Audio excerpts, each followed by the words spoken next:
On le sait depuis longtemps déjà, les banlieues étouffent. Et ce n'est pas seulement lié à l'hyper-présence policière, aux barres HLM qui s'élèvent jusqu'au ciel, à l'ultra-bétonisation et à la pauvreté. Les habitants des quartiers populaires sont aussi les premières victimes du dérèglement climatique en France. Ils se débattent entre la pollution de l'air, l'insalubrité, les canicules, la précarité énergétique, le manque d'espaces verts, la malbouffe, etc.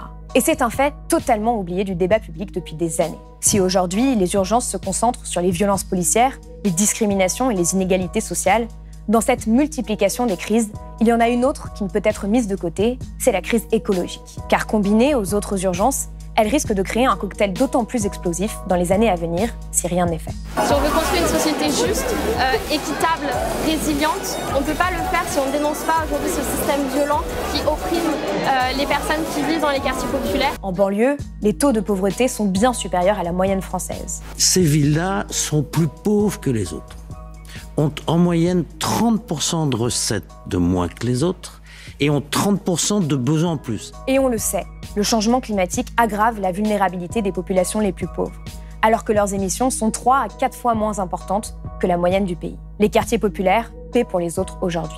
Pourtant, ce sont leurs habitants qui ont le plus à gagner dans la lutte contre le réchauffement climatique. Et c'est aussi leur santé qui est en jeu. Alors pourquoi l'urgence écologique s'ajoute aux autres urgences dans les quartiers populaires? Que faudrait-il faire pour mieux protéger les populations et comment? Réponse tout de suite dans cette nouvelle émission Écologie pour Blast.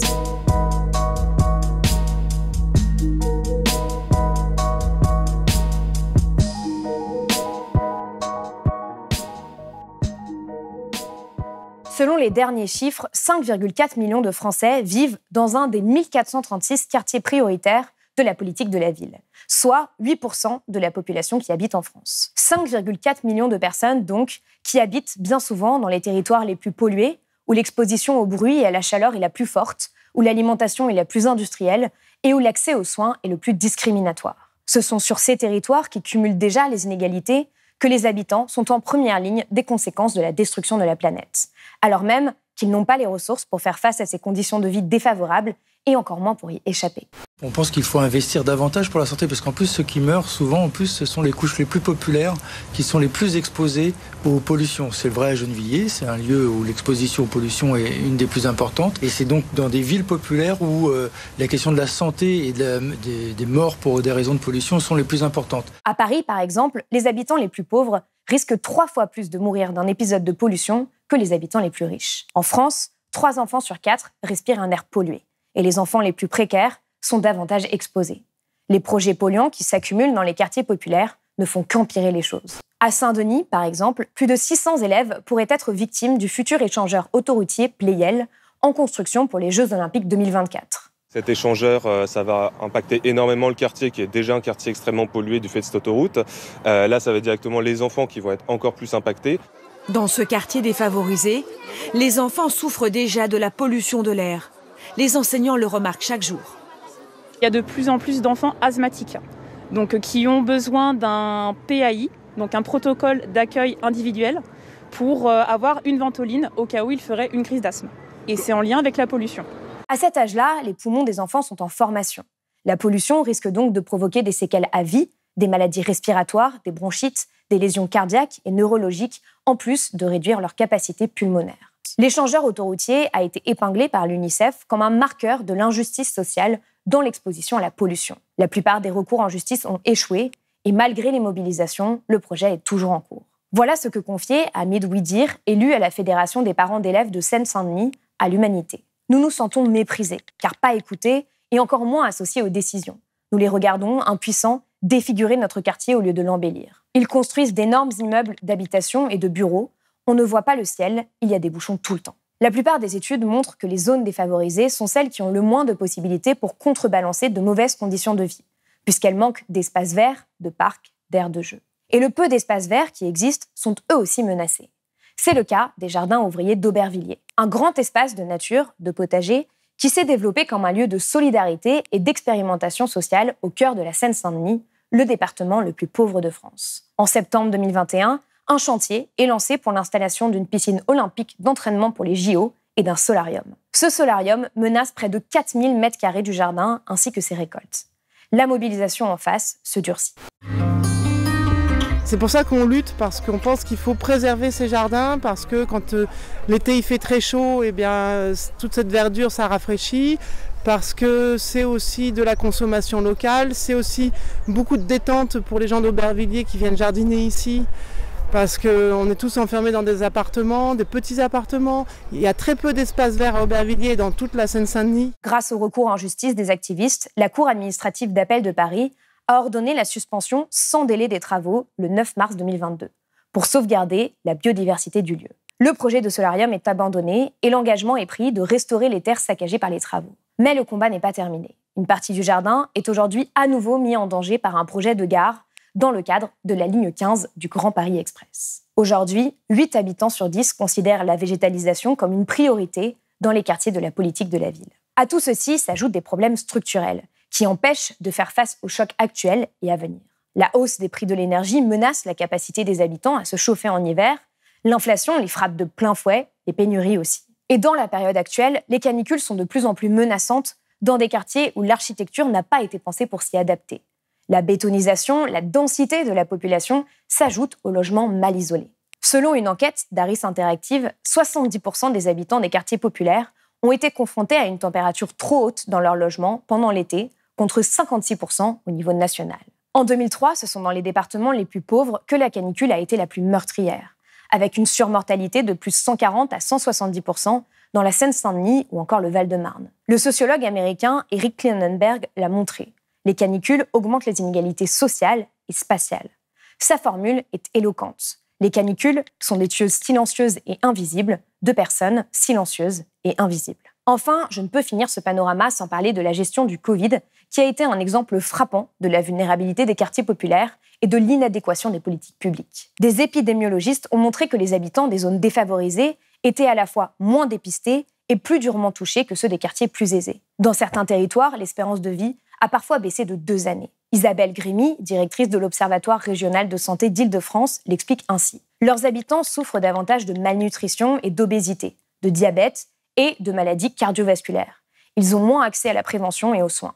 Avec le cumul de ces facteurs, on arrive à une espérance de vie différentielle selon les territoires. Aujourd'hui, on ne peut que craindre que ces inégalités de santé s'accentuent avec les effets du dérèglement climatique, qui mettent de plus en plus en danger la santé des populations les plus pauvres. C'est un autre fait important. Une enquête du Bondi Blog et de Mediapart a révélé que le confinement lié au Covid n'a fait qu'exacerber le harcèlement policier envers les jeunes, souvent d'origine immigrée, dans les quartiers. Des familles entières se sont retrouvées surendettées à cause de l'accumulation des amendes et les associations ont dénoncé une application disproportionnée et discriminatoire des mesures. Elles ont été plusieurs à saisir la défenseure des droits. Selon la politologue Fatima Wassak, les quartiers populaires ont été dépossédés de leur capacité de s'adapter à la crise épidémique et ils pourraient en être de même face à la crise climatique.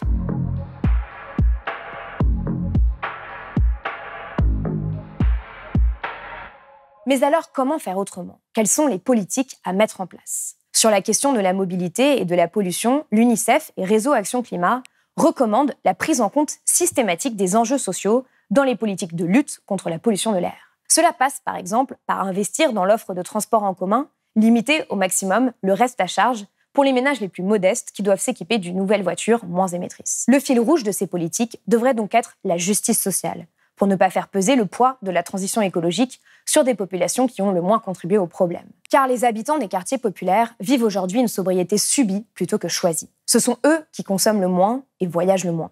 Et pourtant, ils ne sont pas épargnés par les discours culpabilisants. En dépit des idées reçues, les enquêtes sociologiques de Jean-Baptiste Comby et Adrien Mallier montrent que les classes populaires ont une conscience souvent aiguë des enjeux écologiques, mais les remettent en perspective dans un quotidien marqué par des contraintes matérielles très fortes. La plupart des sondés racontent que leurs habitudes sont très économes en énergie et ressources, et donc écologiques, même si elles sont plutôt guidées par la nécessité.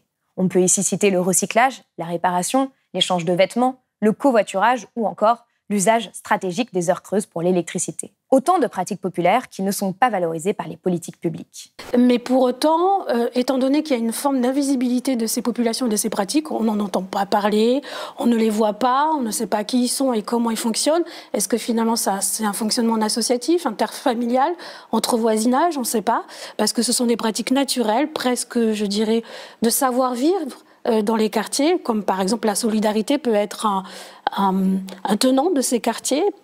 Et la solidarité elle-même peut impliquer aussi des pratiques écologiques. Dans une interview, Laurent Delquerou, professeur de sociologie, et Renaud Epstein du Shift Project expliquent que c'est justement dans les quartiers populaires que les politiques de transition écologique peuvent être les plus efficaces, à condition d'être aussi co-construites avec les populations. Il s'agit donc de prendre en compte leurs besoins, leurs accès aux services, au commerce. Les responsables politiques ont de plus en plus de mal à assumer l'idée que oui, il y a des quartiers qui cumulent vraiment les difficultés à un point tel qu'ils méritent une action particulière. Parmi les pistes évoquées, il y a la rénovation thermique des bâtiments.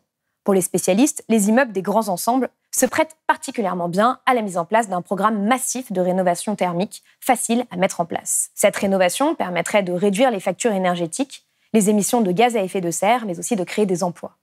Mais ce qu'il manque aujourd'hui, c'est la volonté politique. Jean-Louis Borloo avait proposé dans son plan banlieue la création d'une fondation pour le logement, pour améliorer les problèmes de gouvernance dans la rénovation urbaine.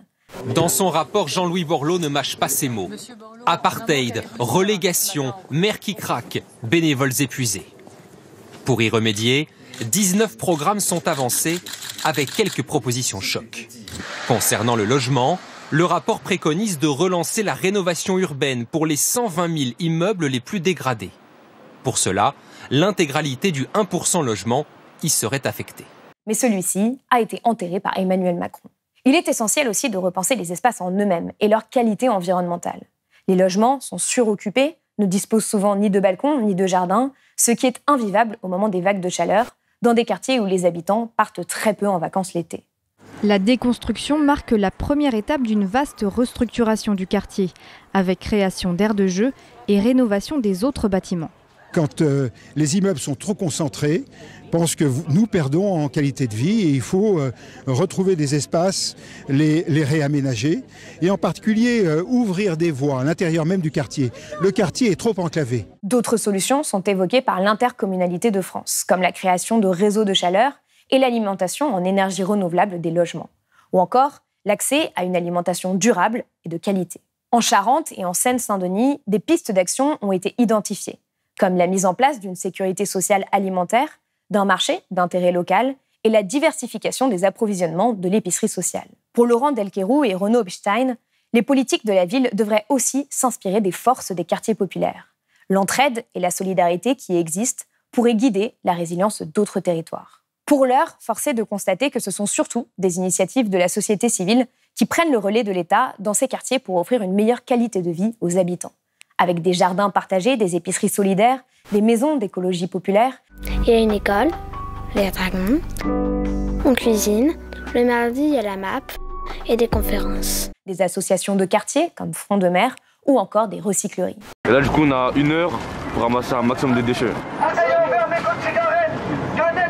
On nettoie notre ville et tout, et puis ça donne une autre image des jeunes de quartier. Et voilà. Nous, on fait tout pour que ça aille mieux, pour embellir nos cités, pour que ça soit propre.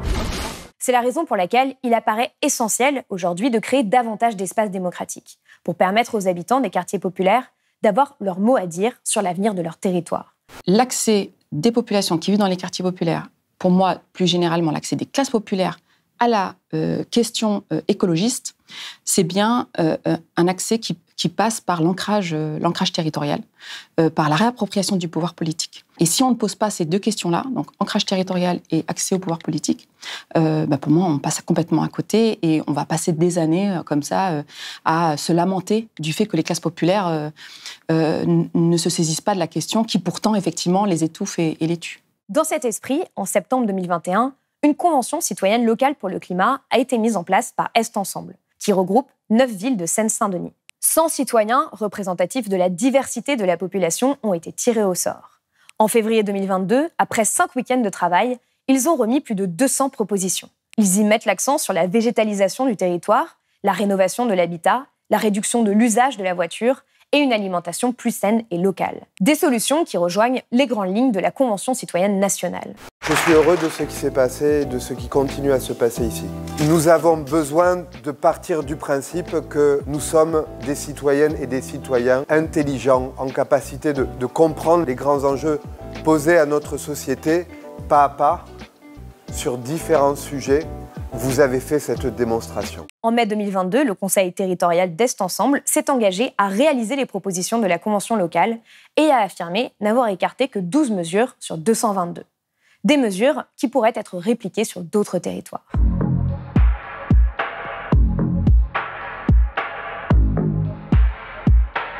Disqualifie les luttes écologistes quand elles sont portées par les classes populaires et en particulier celles qui vivent dans les quartiers populaires. C'est surtout ça le problème.